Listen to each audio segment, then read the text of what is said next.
ദിവസം ക്യാൻസർ രോഗിയെ ഹോസ്പിറ്റലിൽ പോകാൻ സമ്മതിക്കാതെ തടഞ്ഞ കേസിൽ ഊച്ചാളി നേതാവിനെ കോടതി 14 ദിവസത്തേക്ക് ജയിലിലടച്ചു. ഇമാതിരി സാറ്റിസ്ഫാക്ഷൻ പീക്ക് ലെവലാണ്. പൊന്നെ ഒന്നും പറയാനില്ല. കമൻ്റൊക്കെ ഒന്ന് വായിച്ച് നോക്കാം. രാഷ്ട്രീയ പാർട്ടിക്കാർ നടത്തുമ്പോൾ ഇങ്ങനെ തന്നെ വേണം. വേറൊരാണ് അവൻ്റെ കുത്തിക്കിഴപ്പ് അങ്ങ് മാറി കിട്ടിയ സത്യമായിരിക്കും. ഹർത്താലിൻ്റെ പേരിൽ ജനജീവിതം ബുദ്ധിമുട്ടിക്കുന്നവർക്ക്, മറ്റുള്ളവരുടെ മേൽ കുതിര കയറുന്നവർക്കും ഇതൊരു പാഠമാകട്ടെ. സത്യം. ഒരു മാസമെങ്കിലും ഉണ്ടായിരുന്നെങ്കിൽ ഒരു സാറ്റിസ്ഫാക്ഷൻ കിട്ടത്തുള്ളൂ. പക്ഷെ എനിക്ക് തന്നെ ഭയങ്കര സാറ്റിസ്ഫാക്ഷനായിട്ടാണ് തോന്നിയത്.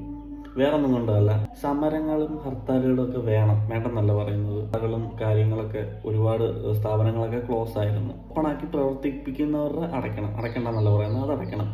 പക്ഷെ ഒരു ക്യാൻസർ രോഗി ഹോസ്പിറ്റലിൽ പോകാനെ കൊണ്ട് വരുവാണ്. ഞങ്ങൾ ഹർത്താൽ വെച്ചതിൻ്റെ അന്ന് തന്നെ നിങ്ങൾ എന്തിനാ ഹോസ്പിറ്റലിൽ പോയെന്ന്. എത്രമാത്രം വിവരം കെട്ടൊരു ചോദ്യം അത്. എടാ, ഈ ചോദിക്കുന്ന ഇയാൾക്ക് വരാം അസുഖം, അല്ലെങ്കിൽ ഇവരുടെ വീട്ടിലുള്ള ആർക്കെങ്കിലും വരാം അസുഖം.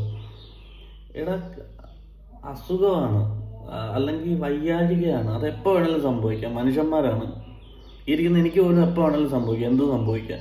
അപ്പം അതിന് മാത്രം വിവരമില്ലാത്ത രീതിയിൽ ഈ ചോദ്യം ചോദിച്ചാൽ ചെകിള, ഈ സാധനം കണ്ടപ്പോൾ എനിക്ക് സത്യം പറഞ്ഞാൽ ചെകിള അടിച്ച് പൊട്ടിക്കാനാണ് തോന്നിയത്. അത്രയ്ക്ക് വിവരക്കേടാണ് സംസാരിച്ചത്. സ്ഥാപനങ്ങൾ പൂട്ടിക്കാം, വണ്ടികൾ വിടാതിരിക്കാം.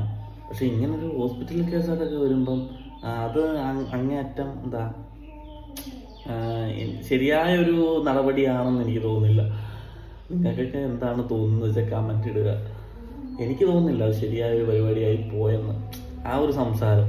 എന്നിട്ട് ആ ആൻറ്റി ചോദിക്കുന്നൊരു കാര്യമുണ്ട്, നിങ്ങൾ ഒരാളുടെ ജീവൻ പോയതിനു വേണ്ടിയാണ് ഈ ഹർത്താൽ നടത്തുന്നത്, അത് വേറൊരാളുടെ ജീവൻ കളഞ്ഞിട്ട് വേണോ എന്ന് ചോദിച്ചു. അത് കറക്റ്റ് കാര്യമല്ലേ ചോദിച്ചത്, ന്യായമായിട്ടുള്ളൊരു കാര്യമാണ്. കാരണം പുള്ളിക്ക് വയ്യ, ഹോസ്പിറ്റലിൽ പോകാൻ പോലും സമ്മതിക്കുന്നില്ല. അത് എന്തൊരു